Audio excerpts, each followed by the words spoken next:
The ACL injury of the knee, due to high-impact movements, rarely happens unnoticed. At the exact moment of the injury, a popping sound might be heard, and your knee may limp soon after.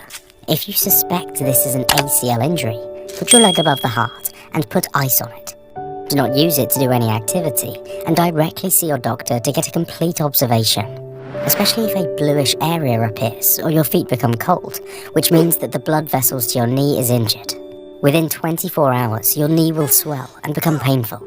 The knee will lose a wide range of movement. Tenderness along the joint line and discomfort while walking are expected. The swelling and pain eventually resolve on their own, but is still unsafe for use in sports activity, which can risk further damage to the meniscus on the knee. Diagnoses. The doctor will ask about how your knee can become damaged. Physical examination and comparison with a healthy knee can help. The Lachman test will determine whether your ACL is still intact or not.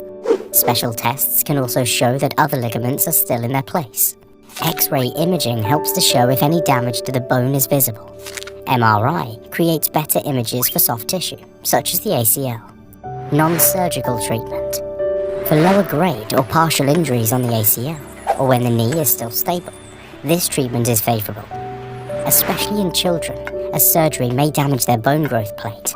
People with previous physiological problems in their knee should also opt for non-surgical treatment because the surgery may carry more risks. The non-surgical treatments include using a brace to protect and stabilize your knee. Crutches are needed for a while to prevent your knees from bearing too much weight.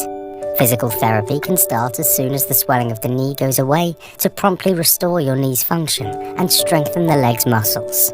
But the damaged ACL disables your knee from returning to its former condition and swift movements.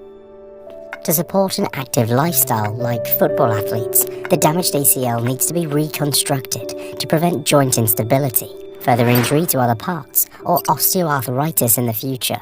Our next part of this video will discuss it.